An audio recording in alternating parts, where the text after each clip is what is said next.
Hello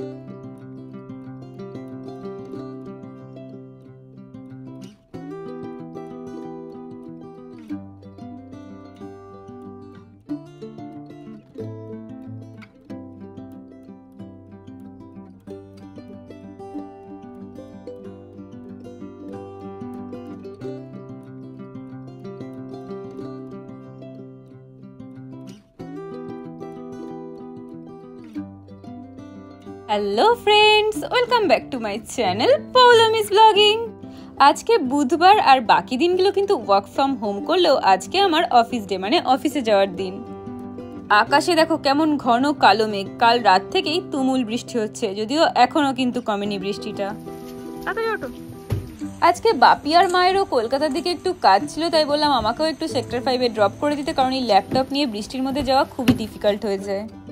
আজকে সারাদিনে কি করি, কিভাবে কাটাই, সবটাই তোমাদের সাথে শেয়ার করবো, তাই ভিডিওটা একদম স্কিপ না করে শেষ অবধি দেখতে থাকো। আশা করি ভালো লাগবে। আর ভিডিওটা ভালো লেগে থাকলে like, comment, share and subscribe করে দিও পৌলমিস ব্লগিং চ্যানেলটাকে। আর এদিকে দেখো মাও কিন্তু রেডি হয়ে চলে এসছে। এই বৃষ্টির মনোরম ওয়েদার খুব ভালো লাগলেও কোথাও যদি যাওয়ার ব্যাপার থাকে না, সত্যিই খুব ডিফিকাল্ট হয়ে যায় কিন্তু ট্রাভেল করা। যদিও গাড়ি করে গেলে ঠিক আছে, কিন্তু যদি তোমাকে ট্রেনে বা অন্য কিছু করে যেতে হয় তাহলে সত্যিই খুব প্রবলেমেটিক। ক্যামেরায় খুব ভালো করে বোঝা যাচ্ছে না ঠিক কতটা বৃষ্টি হচ্ছে, কিন্তু প্রচণ্ডই কিন্তু বৃষ্টি হচ্ছে। বাইরের ওয়েদারটা দেখে নিশ্চয়ই তোমরা ভালো করেই বুঝতে পারছো।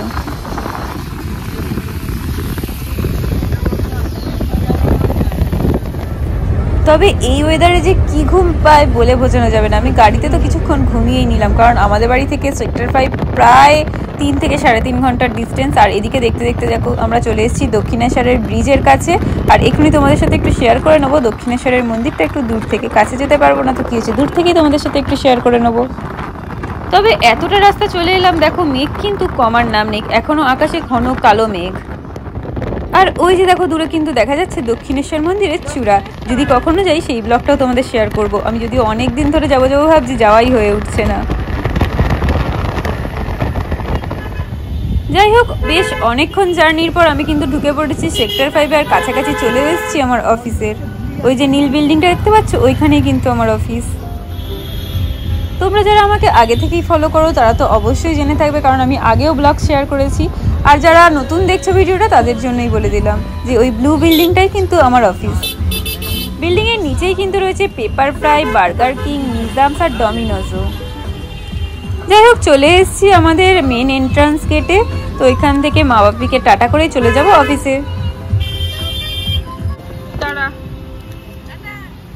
তো অফিসে চলে এসেছি, চলো এবার কাজগুলো কমপ্লিট করে নিই, তারপরে তোমাদের সাথে আবার দেখা হচ্ছে। দেখো দেখতে দেখতে বিকেল হয়ে গেছে, আর আমার কিন্তু লাঞ্চও কমপ্লিট হয়ে গেছে। এখন প্রায় 5:30 মতো বাজে, তাই ভাবলাম একটু টি ব্রেক নিই।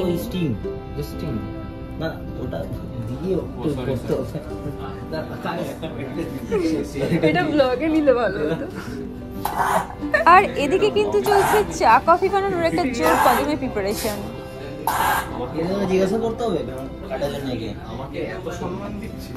হ্যাঁ, इसको काटने के लिए वीडियो को इनविटेशन देना पड़ेगा। আর ওটা আরেকটু তুলতে হবে। হ্যাঁ, এবার প্রেস করে ধরে রাখতে হবে। এদিকে আমরা ঠিক করলাম আজকে আর কফি না খেয়ে একটু নিম্বু টি খাওয়া যাক।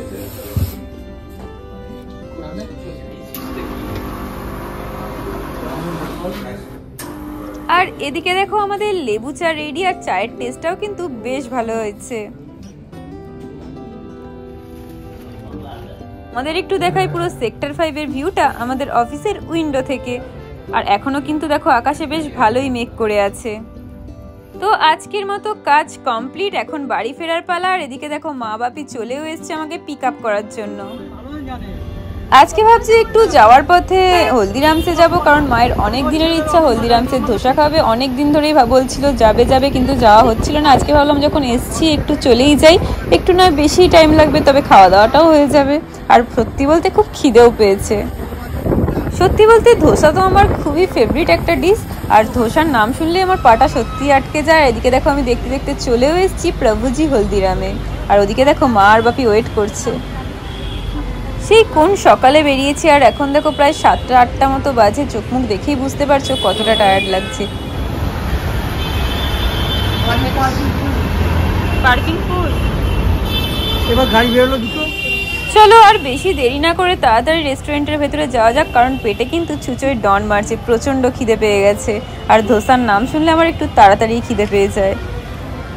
আর আজকে ভাবছি মা বাপিকে ট্রিটটা আমিই দেবো, কারণ আমি এত রেস্টুরেন্টে গিয়ে খাই, ওরা বলে আমাদের তো কখনোই নিয়ে যাস না। আর আজকে যখন সুযোগ পেয়েছি তাই ট্রিটটা ভাবছি আমিই দিয়ে দেবো। তাই খুব বেশি দেরি না করে দেখো মেনু কার্ড হাতে নিয়ে কিন্তু বসে পড়েছি। আর দুজনকেই বলেছি তোমরা আজকে যা ইচ্ছা অর্ডার করে খেতে পারো, কিন্তু এরা তো কিছু খেতেই পারে না, শুধু দুটো ধোসাই অর্ডার করেছে। চলো তোমাদেরকে একটু দেখিয়ে দিই ফুল অ্যাম্বিয়েন্সটা। বেশ ভালোই বড় কিন্তু রেস্টুরেন্টটাও।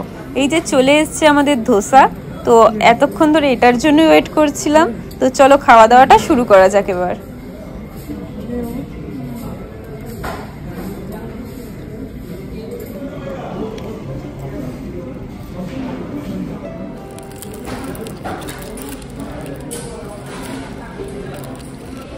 ধোসাটা কিন্তু সত্যি অনেক ক্রিস্পি, আমার তো দারুণ লাগলো। তোমরা কারা কারা ধোসা খেতে পছন্দ করো অবশ্যই কমেন্ট করে জানাতে পারো। খাওয়া দাওয়া তো কমপ্লিট, তারপরে কিন্তু অর্ডার করে দিয়েছি ম্যাঙ্গো লস্যি। আর ম্যাঙ্গো লস্যিটা এতটাই ফ্যান্টাস্টিক খেতে, সত্যি বলে বোঝাতে পারবো না, দারুণ লেগেছে আমার।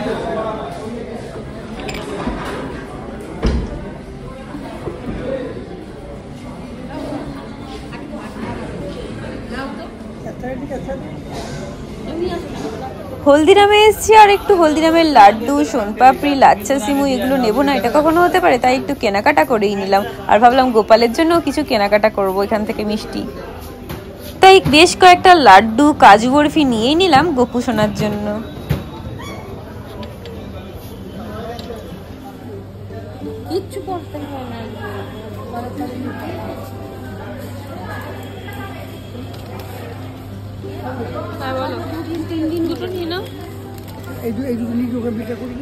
তো আজকের মতো আমাদের কেনাকাটা একদম কমপ্লিট।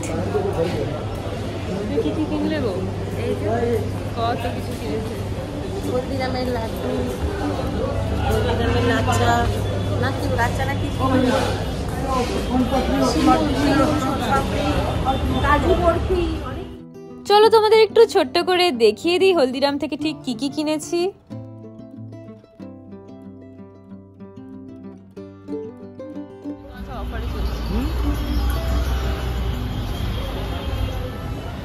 তো চলো এবার বাড়ির দিকে ফেরা যাক, কারণ বেশ অনেকটা রাত হয়ে গেছে, বাড়িও ফিরতে হবে। আর সত্যি অনেক টায়ার্ড লাগছে, আর ভালো লাগছে না।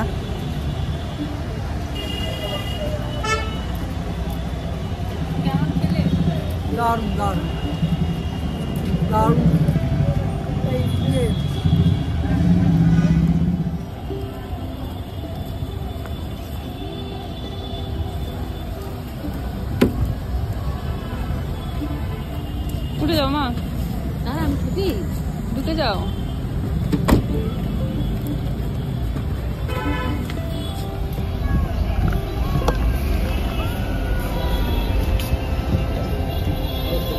তো আজকের ভিডিওটা এখানে এন্ড করছি। কেমন লাগলো অবশ্যই কমেন্ট করে জানিও। আর ভিডিওটা শেষ অবধি দেখার জন্য অনেক অনেক থ্যাংক ইউ। দেখা হচ্ছে খুব তাড়াতাড়ি নেক্সট ব্লগে।